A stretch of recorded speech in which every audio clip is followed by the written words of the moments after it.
Rajim. Bismillahirrahmanirrahim. Qulillahumma malikal mulk tutil mulka man tasha wa tanzi'ul mulka mimman tasha wa tu'izzu man tasha wa tuzillu man tasha biyadikal khair innaka ala kulli shay'in qadir. Sadaqallahul azim. We read this ayat in Maghrib Salah because we've just been to Spain. I went for nikah majlis.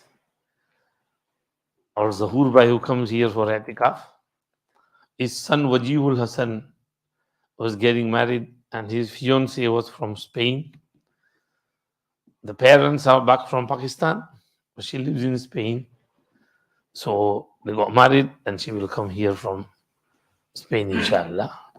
May Allah subhanahu wa ta'ala put barakat in the nikah and keep them happy forever. I said to them, this is my first nikah in Spain. Maybe more to come, inshallah. You guys, youngsters here, get ready. I'll come again, inshallah. So we left here on Friday evening, and the flight was from Manchester to Barcelona. Barcelona is known for football, Messi. But where we went was a bit of about 2 hours drive from Barcelona through the mountains and lots of lakes and rivers. Our friends were saying that when we are here, it feels like we are in Pakistan, because same mountains and lakes and rivers and same hot weather, very hot weather, 35-40 degrees. रात को भी AC चलाए बगैर नींद नहीं आई. Can't sleep without AC. So we arrived there at Fajr time. We left home after 6, about 6:30.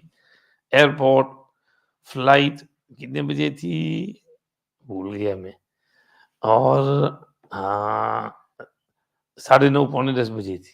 2.5 hours flight. They're 1 hour ahead. We landed at 1 a.m., got out of airport 2 o'clock, and then 2.5 hours drive, got to our place, residence about 4:30, 4:45. बीच में ईशा पड़ी रास्ते में. Service station, everything closed.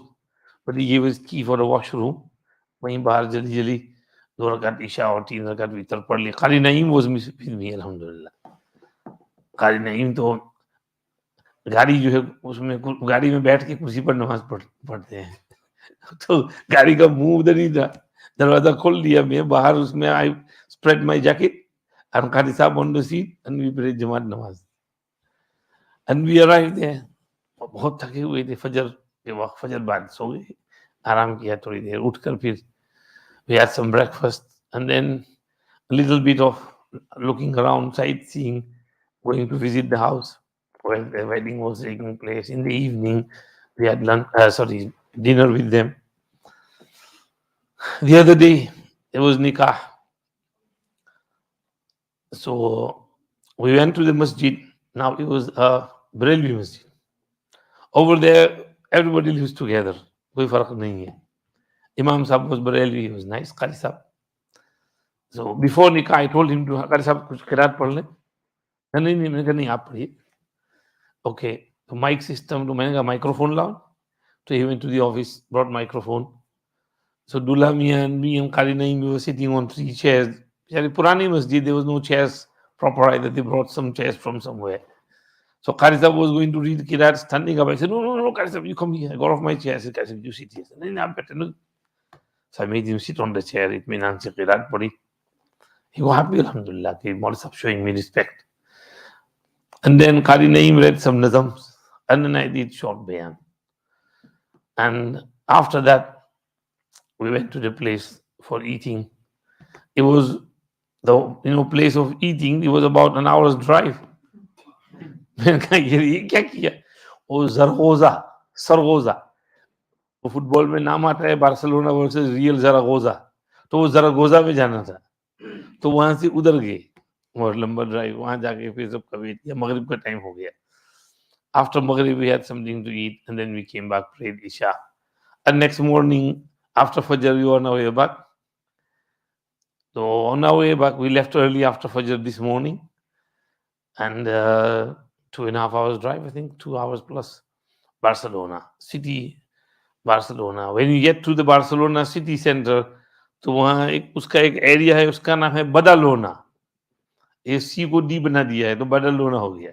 वो पूरा area is like green street in London. Pakistan में आ गई. All Pakistani shops, fruit shops, masala shops, takeaways, restaurants. Nice, alhamdulillah. So we had something to eat there. Bought some mithai. We bought some for you. After inshallah, we give you Barcelona mithai. And then we went to see Barcelona stadium en route to the airport. It's on the way. So stadium, it's a massive stadium, 90,000 people. Supporters can get in there. मैंने कहा parking का नीचे बहुत अच्छा parking, there's lots of parking as well, and they're extending it even more, and there was lots of work going on there. So there was construction workers, they wouldn't let anyone inside, so we couldn't go in. लेकिन from outside देख लिया, photo खींच लिया उसका कारी नईम साहब ने, और फिर हम लोग we went to the airport. अल्हम्दुलिल्लाह शाम को अभी 3 बजे लैंड हुए, 4 बजे घर पहुंचे, यहाँ आ गए, और इंशाल्लाह कल सुबह उम्र में जाएंगे. ये मुख्तसर कारगुजारी. अब in the bayan, I mentioned a little bit of history of Spain. That this place is Spain, and when Muslims came here, they named it Al-Undrus, and it included Spain and Portugal and some part of France as well. It was the southern part of France. It was called Al-Undlus, the greater Undlus. Now, Spain is large, very big. At the moment, though Portugal is separated, Spain is separate, parts of France is with France. In spite of that, it's one of the largest countries in Europe. However, the population is only 45 million. And from the 45 million, 2.5 million are Muslims. And there's about 2,000 mosques in Spain at the moment. From the 2.5 million population of Muslims, nearly 1.1 million are Spanish Muslims.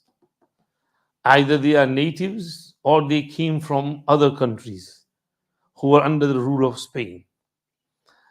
Nearly 900,000 are Moroccan Muslims, and 100,000 plus are Pakistani Muslims, and 18,000 are Bengali Muslims, and there are Senegali Muslims, Mali Muslims, and others as well. So majority are Spanish Muslims. And I thought this is unlike UK, because we don't get 1 million British Muslims here, but there are 1 million Spanish Muslims. Now, you can see the Arab blood in there. The Catholics did so much zulm, but they were unable to eradicate the Muslim civilization from the Spanish people. The names, many reflect the Arabic names. For example, the town we lived in was called Al-Kaniz. So wherever there is Al is Arabic word, because Al-Qalam and Al-Abd. So Alif Lam is used as a preface before words. So Al-Kaniz, Al means the. Kaniz is from Kanz. So the place of Kanz, treasure, Khazana. For example, there is one place in Portugal, it's named Alcantara. Now, Alcantara is asal mein Al-Qantara. And Qantara means bridge, pull. So because of the large bridge there, it was called Al-Qantara. So they changed it to Al-Kante.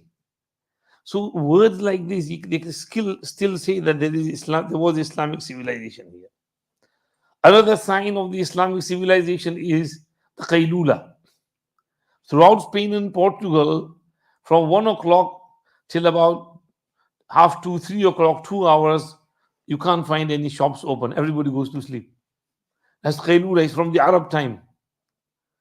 And also because of the heat, because it's really hot, unbearable. That's why they close everything at lunchtime. You can't find any shops open. They work in the morning, they work late afternoon, but in between they take rest. So Islam came to Al Andalus in the year 92 after Hijrah. It was the time of Khulafa of Banu Umayyah, the descendants of Umayyah ibn Abd Shams are called Banu Umayyah. Sayyiduna Uthman Ghani radiallahu anhu is from Banu Umayyah, from Khulafa Rashidin. Sayyiduna Ali is from Banu Hashim. Sayyiduna Umar is from Banu Adi. Sayyiduna Abu Bakr is from Banu Taym. So Banu Umayyah, Uthman Ghani is from them, and Hazrat Muawiyah is also from Banu Umayyah. His sister Habibah bint Abi Sufyan, the mother of believers, wife of Nabi sallallahu alaihi wasallam, is also from Banu Umayyah. And Sayyiduna Muawiyah left his successor, his son Yazid ibn Muawiyah, who ruled for 3 years. And then came Abdul Malik bin Marwan, and then Yazid bin Abdul Malik, and then Sulaiman bin Abdul Malik, Hisham bin Abdul Malik, Umar ibn Abdul Aziz ibn Abdul Malik. They are all from Banu Umayyah. Now this Banu Umayyah dynasty continued until the year 125, and they fell in the year 132. So these few years were turbulent times. So Andalus was conquered during their period. After 132 came Banu al-Abbas, Khalifa Abu Ja'far al-Mansur, Khalifa al-Mahdi, then Harun al-Rashid, and Ma'mun al-Rashid, and Amin al-Rashid, and Mu'tasim Billah, and Mu'tadid Billah, and their dynasty remained for another 300 to 400 years. And then some came in the middle, Suljuqis and others. And then came Khilafat Usmaniyah. And until 1300 plus, it was Khilafat Usmaniyah for 800 years. So this is a brief history. So during that period of Khilafat ibn Umayyah, the ruler Hisham bin Abdul Malik, his governor was Musa bin Nusayr, who was the Amir of the jihad in those areas. And he had conquered the African continent.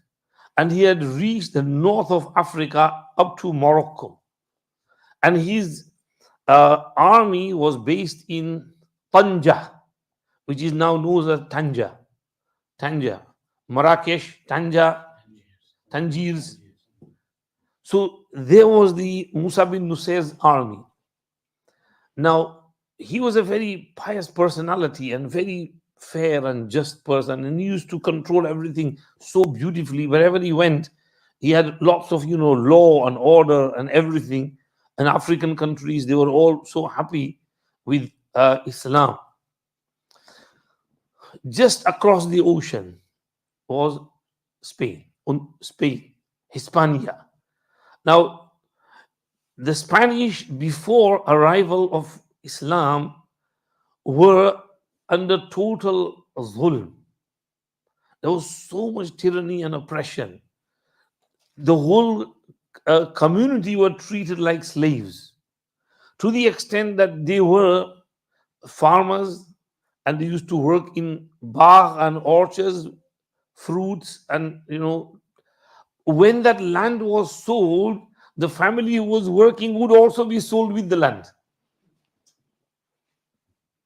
And the rulers' elite, they used to suck in all the wealth, and they used to live in luxurious mansions and palaces, and they used to commit so much zulm, oppression.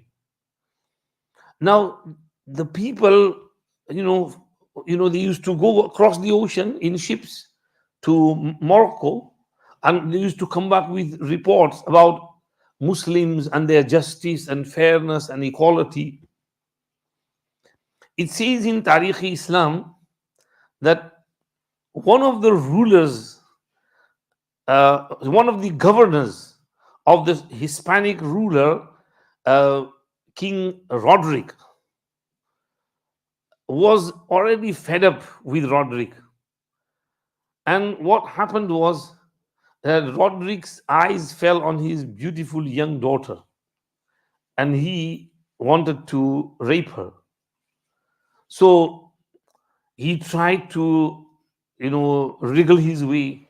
But when that governor saw that he's not getting his way, he made a plan that her grandmother is seriously ill and she's going to die. I have to take her and meet her final. And somehow he took her away and saved her. And then he traveled across the ship to through the ship across the ocean to Musa bin Nusayr. And he said, our ruler Roderick, we are fed up with him. Can you do something, help us, and remove all this azab and punishment, tyranny from us? Musa bin Nusayr agreed. He said, no problem. We'll check it out. He first sent uh, two envoys to check whether this information was true or was it some deception and trick. They went and they came back and they reported that yes, uh, Roderick is an extremely tyrant, zalim person, and what that governor said is right. So Musa bin Nusayr prepared an army under the leadership of the young 22-year-old young warrior Tariq bin Ziyad. And an army of 7,000 was dispatched by ship from Morocco to the place which is now called Gibraltar, which is south of Spain. And it was a large mountain. We visited that mountain many years ago with Hazrat Maulana Bilal Sahab, and we went right on top of the mountain in the cable cars as well. From there, you could see Morocco across the ocean. And in flight, it takes 25 minutes. In ship, maybe an hour. But you can see the Morocco on the other side. From there, the ships came over here. And this is where the famous poet says, जला डाली थी तुमने कश्तियां उंदलुस के साहिल पर, उठो फिर उस गाजी के अफसाने को दोहराने का वक्त आया. That Tariq bin Ziyad arrived here and he said to his soldiers that, look, the ocean is behind you, the enemy is ahead of you, there is no escape. The ships are gone, there is no question of going back. You have to fight the enemy. And the King Roderick was informed and he prepared a huge army of 100,000. So 7,000 against 100,000 was against the odds. But when battle started, Tariq bin Ziyad formed the army in a beautiful manner. He spread them out so they look big. And then he gave that lieutenant's, speech. And everybody was eager. And they, attacked King Roderick's army like hungry lions on sheep. And they, wreaked havoc within the enemies, and the enemy fled. Roderick also fled. Now, these people who didn't have any rides, horses, they got rides as well. They got food as well. They got weapons as well. And now they advanced. And Tariq bin Ziyad sent a report to Musa bin Nusayr, Alhamdulillah, Allah has granted us victory.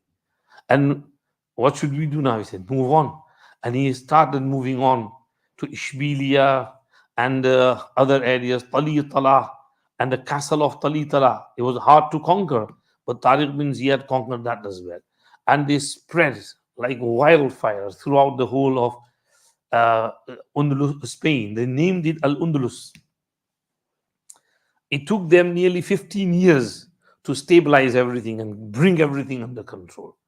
The enemies were eradicated, and there was so much peace and sukoon in Spain now, and people now living with that, hope, and with their heads raised up, and they study Islam. They enter the fold of Islam. Nobody was forced to embrace Islam. Those who wanted to remain Christians remained on their religion, but they remained under the rule and rule and law and order of the Muslims. And um, Muslims had brought so much, civilization with them. Many entered fold of Islam. They brought in their knowledge as well, and this gave birth to many scientists, scholars, ulama, muhaddithin. There was so much brotherhood and love and respect for one another. The greatest, area of Islamic influence was Qartaba, which is now known as Cordoba. And many Imams were given birth here, like Abu Abdullah al-Qurtubi, Abu al-Abbas al-Qurtubi. One of them is the great Mufassir, the other is the great Muhaddith. Another area was Ishbilia, which is now called Seville. You might have heard in football games, Seville against Barcelona. Seville's previous name is Ishbilia. And Ishbilia, Abu Bakr al-Ishbili, many ulamas were born over here. The locals embraced Islam, and Khulafai Banu Umayyah were looking after everything beautifully. Now, what happens over there is, in Baghdad and Dimashq and in Middle East, when the tables turned in the year 125 to 132 and Banu Umayyah were finished off, Khulafai Banu Abbasiyah, killed all Banu Umayyah. Even the kids, small children were killed as well. They say, we don't want any trace of Banu Umayyah. They are our enemies. Abdul Rahman al-Awwal at that time was not in Damascus. He was away. He was somewhere in Alexandria or Misr or somewhere, and he received the news that this is what's happened. So Abdul Rahman made mashwara, and he fled from there. And he fled from there to Africa. And from there, he disguised himself, and because there was a warrant on his name, so he had to hide and hide. At one occasion, they came after him. They were found out that he is there. And he had to run, and he swam through, because he's a very good swimmer. He swam through the sea onto the other side. And then he somehow thought that it's better if I get to Al-Undulus. He managed to get to Morocco, and from there cross the ocean onto Al-Undulus. And the governor of Banu Umayyah was there. He had invited him, you come here. So Abdul Rahman went there, and there he settled down. And Khalifa Abdul Rahman al-Awwal now was the ruler, king of this area. And this is the first time when there were two Khalifas among Muslims. Otherwise, before this, there was only one Khalifa.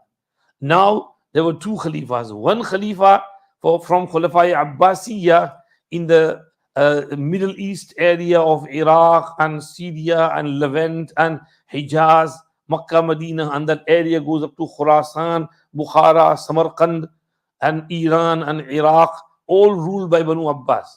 And this area of Europe, Al-Undulus, it was ruled by Khulafai Banu Umayyah. So the both Khalifas were on a different level.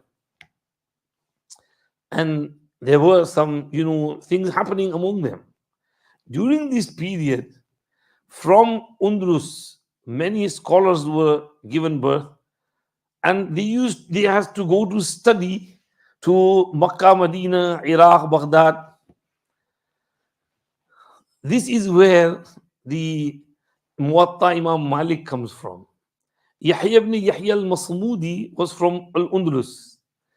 He was a man of studying. He traveled to Medina Sharif to study from Imam Malik rahmatullah alayh.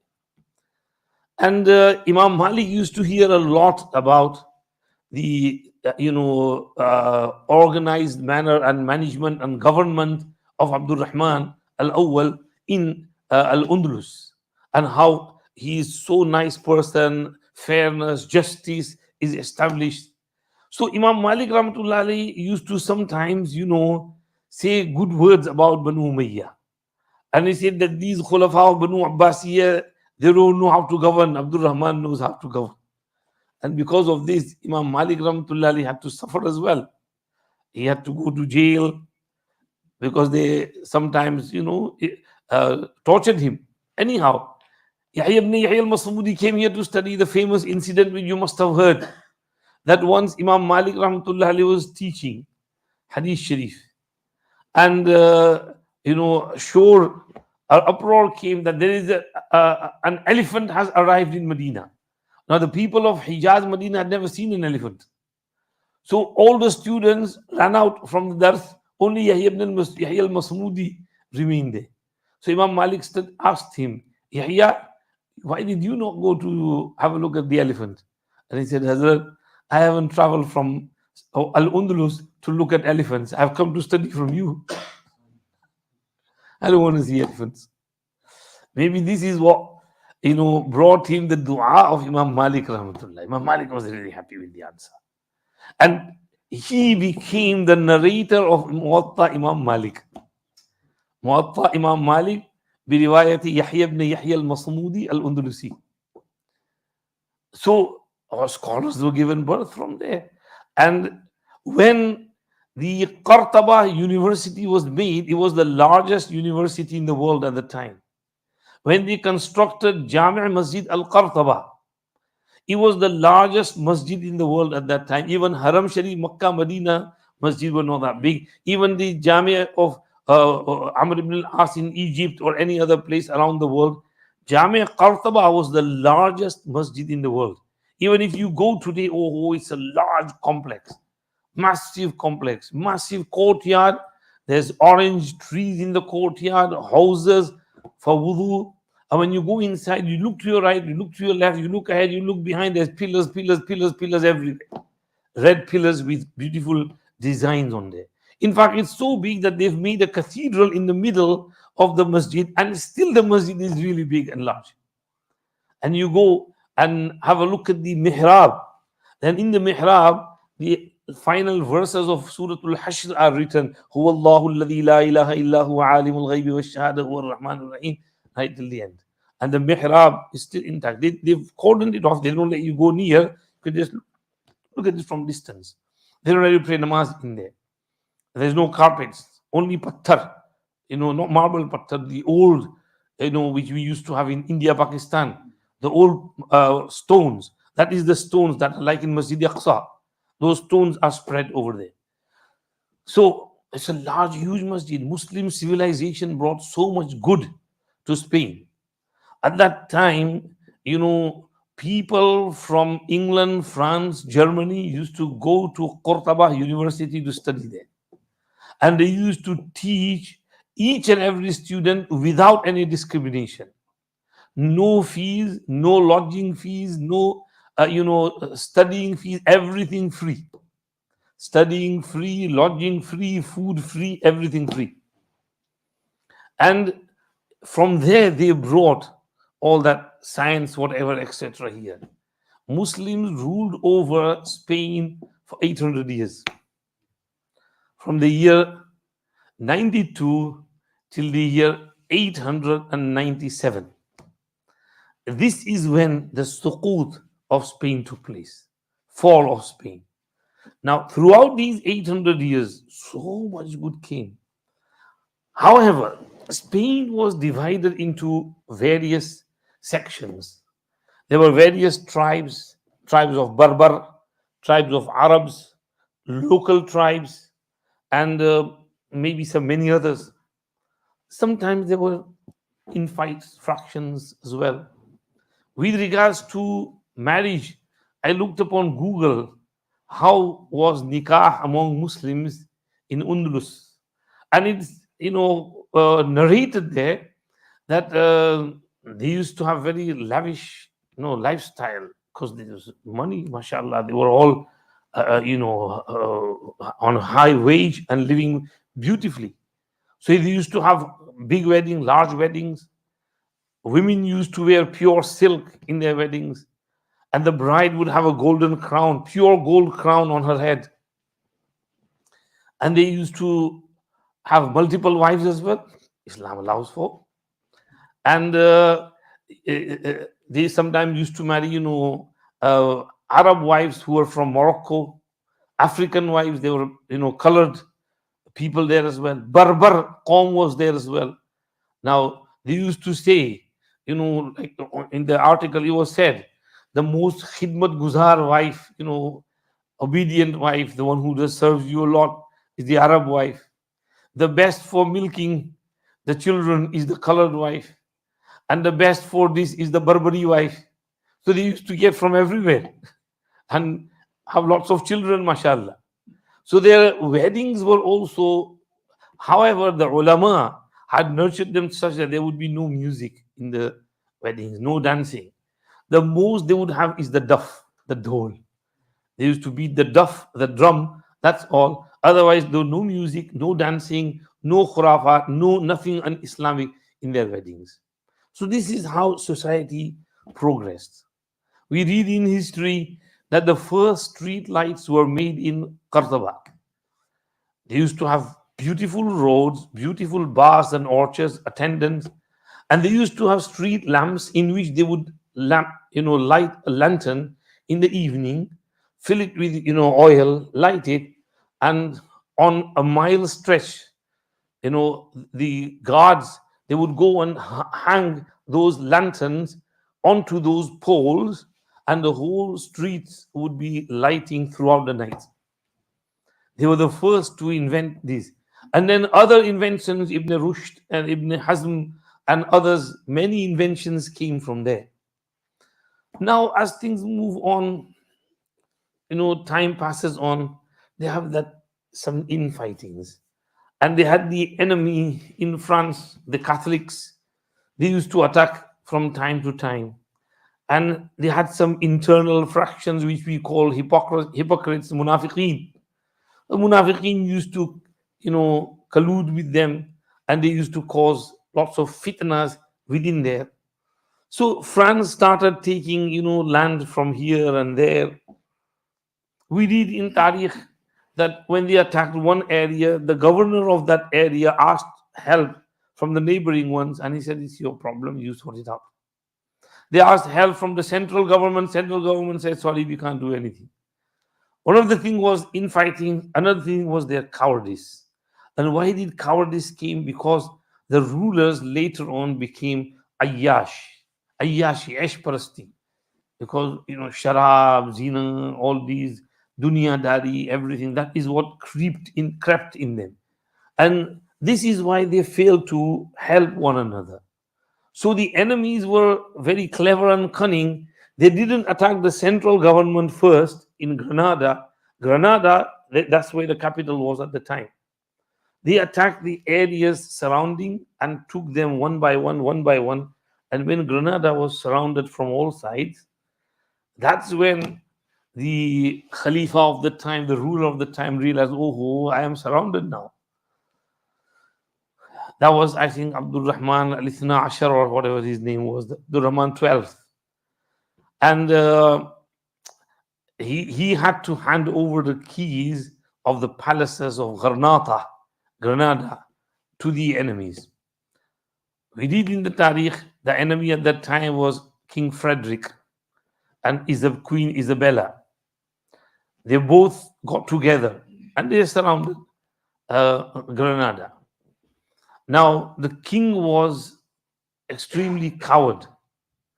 They sent some envoys secretly from back routes and told him to sign one here and we'll let you live in peace. The Muslim armies were protecting the forts and standing ahead of the enemy. The lieutenant, the generals, they advised the king that give us permission, we'll attack them, we can't fight them, we can't repel them. But the king himself was a coward. He secretly signed on that document. And then he sent message that I've signed the document, we have to hand over the keys, we can't fight. They said, what you done? Why did you do this? We could have fought them off. Said, well, it's done now. They've promised that they'll take care of us and they'll let us live in peace and with our freedom of religion, and they won't do anything to us. They said this is a deception trick, but the king said, no, I've done it. You have to let them in. So the generals were helpless. They had to remove the army, and the enemies entered Granada without, fight. And the king himself was taking the keys of the palaces and handing them over to King Frederick and Queen Isabella. And as soon as they got control and they came in the king's palace, they first of all ordered the king, get out of here. And they start committing so much zulm and atrocities, which had happened in the neighborhood areas, but now this zulm and tyranny and oppression had no limits. They used to, burn fire 24 hours and throw Muslims in there. They used to have arenas in which they would send in lions and throw Muslims in there. And then when the lions are tearing the Muslims to pieces, they would be laughing their heads off. Like in the Colosseum in Rome, where you see that movie, kya naam hai uska? Gladiator. Things like that. So this was a reality for the Muslims. These things were happening. And they told all Muslims, either you become Christian or you get out of here. Now the Muslims, it is written in the history books that they were leaving, they allowed them to leave. They carried all the ulama, they carried all their books and all their things and loaded them, their families, into the ships. They let them go. As soon as the ship reached the middle of the ocean, they fired cannonballs and destroyed the whole ship, and all the ulama and the books and everything, went down into the ocean, sunk. They destroyed so much ilm and knowledge. What we have is what we have afterwards. Otherwise, there was so much more than the ilm which we have, knowledge which we have now, science and everything. This thing started happening around about 680, 90, 700, before Spain fell altogether.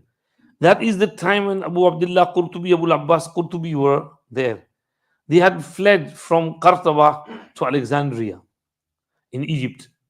And Abu Abbas al-Qurtubi rahmatullah writes about these halat in Sharh of Sahih Muslim al-Mufhim lima ashkala min talkhis kitab Muslim, that when you read in the Quran about the Christians, that they are most kind and soft and gentle with the Muslims, he said this is only when they have that kindness in them, and when their when their priests and their bishops stop them from doing zulm. Otherwise, if they come onto zulm, then they are anjasul khaliqa wa arkasul khaliqa. They are the most filthiest people on the face of the earth. This is what Qurtubi wrote, that those Christians who did so much zulm upon us, we've seen what they did to us. So he writes in there. So the Catholics, they did so much zulm and oppression on those lands, and they turned the whole of Spain upside down. All that civilization of 800 years finished. And after that, all that tyranny and zulm, what do you see now? Spain doesn't have a name in the world. At that time, Spain was the number one country in the world. Al-Andalus. And as I said, Europe was wearing its nappies at that time in its infancy. There was nothing here. They used to go there to study and, bring science and civilization from there. So that was when Andalus, that was the golden age of Islam in Spain, in Andalus at that time. But when that Zawal came, until now, where is Zawal? You don't get anything in Spain except tourism. They survive on tourism. Or there is some agriculture. Our hosts, where we went, they are working in the agricultural firm. Our Zahur Bhai's Chacha goes out to pick fruits. Many Pakistani brothers there are about 17,000 in that Al-Kaniz and Kaspe area. Most of them work in farmlands like they used to do in Pakistan. And they pick fruits and they pack and then they export. I asked them, do you export to England as well? And they said, we used to before the Brexit. But after Brexit, there's too many taxes, so we don't export our fruit to UK. So we send them elsewhere around Europe, other Europe, Germany and Italy and whoever's in the European Union. So they are all surviving on tourism or at most agriculture. There's nothing there. That civilization has faded away. Islam gave them that ascendancy and uruj. Then came the Zawal. This is what Allah says, قُلِ اللَّهُمَّ مَالِكَ. You are the owner of the kingdom. تُؤْتِي الْمُلْكَ مَنْ تَشَاءُ. You give kingdom to whom you will. وَتُعِزُّ مَنْ تَشَاءُ. You give honor and izzat to whom you will. وَتُذِلُّ مَنْ تَشَاءُ. You give zillat and humiliation and disgrace to whom you will. بِيَدِكَ الْخَيْرِ. In your hands is all the good. تُؤْتِي الْمُلْكَ مَنْ تَشَاءُ के बाद रहेगा وَتَنْزِعُ الْمُلْكَ مِمَّنْ تَشَاءُ. You give kingdom to whom you will and you take away kingdom from whom you will. And you honor whom you will and you debase whom you will. And وَتُذِلُّ مَنْ تَشَاءُ بِيَدِكَ الْخَيْرِ. In your hands is all good. إِنَّكَ عَلَى كُلِّ شَيْءٍ قَدِيرٌ. You have power over everything. تُولِجُ اللَّيْلَ فِي النَّهَارِ. You thrust the night into the day. وَتُولِجُ النَّهَارَ فِي اللَّيْلِ. And you thrust the day into the night. وَتُخْرِجُ الْحَيَّ مِنَ الْمَيِّتِ. Meaning sometimes day is large, night is small. Sometimes night is long and days are short. And وَتُخْرِجُ الْحَيَّ مِنَ الْمَيِّتِ. You bring the living from the dead. وَتُخْرِجُ الْمَيِّتَ مِنَ الْحَيِّ. And you bring the dead from the living. وَتَرْزُقُ مَنْ تَشَاءُ بِغَيْرِ حِسَابٍ. Meaning the egg from the chicken and the chicken from the egg. And similarly, alim from a jahil and jahil from an alim. Kafir from a Muslim family and Muslim from a kafir family. This is all تُخْرِجُ الْحَيَّ مِنَ الْمَيِّتِ وَتُخْرِجُ الْمَيِّتَ مِنَ الْحَيِّ. Alim from a jahil family, jahil from an alim family. So وَتَرْزُقُ مَنْ تَشَاءُ بِغَيْرِ حِسَابٍ. You give risk to whom you will without any hisab. So this is a brief history of Al-Undulus. And if you want to read in detail, Maulana Akbar Shah Khan Najib Abadi Rahmatullah Alayhi's book Tarikh-e-Islam is very good on the topic. And in volume 2, he's gone into the history of Spain in detail. I remember when we went once, I took Tarikh-e-Islam volume 2 with me, and we were driving from Portugal, from Lisbon to Sevilla, from Sevilla to Cordoba, from Cordoba to Granada, and Granada to back. So along the way, I was reading loudly, doing ta'lim from that kitab when we were traveling on those lands. Some friends suggested, Maulana Sahib, you take people to Uzbekistan, you should take them to Spain as well. Maulana Asad is there. Inshallah, we'll make some tour of Spain as well one day. One friend was suggesting, Maulana Sahib, you should take people to Iraq as well. I said, Iraq? I said, yeah, Imam Abu Hanifa, Baghdad, Abdul Qadir Jilani, Rahmatullah Alayhi. Our Barelvi brothers go there regularly. And I think, it's okay to travel there. I said, Inshallah, फिर Iraq का भी कुछ करेंगे, Inshallah. Khair, this is brief history of Al-Andalus. May Allah subhanahu wa ta'ala have mercy upon all the Muslims of Spain who stayed there for 800 years, all the scholars that Andalus gave birth to, the muhaddithin, the mufassirin, the fuqaha. In Andalus at that time, Imam Malik mazhab was followed. Like in Morocco, even now, in Morocco, all the Moroccans follow the Maliki mazhab. So Spain also followed Maliki mazhab at that time. So, all the fuqaha and the ulama and muhaddithin, mufassirin, du'at, muballighin, mujahideen, the rulers, they were all pious people, Muslims. May Allah have mercy upon their souls. May Allah elevate their ranks in Jannah, give them a high place in paradise. And may Allah subhanahu wa ta'ala bring Islam to those regions again and give them hidayat and guidance and peace and sukoon and, help them in their endeavors.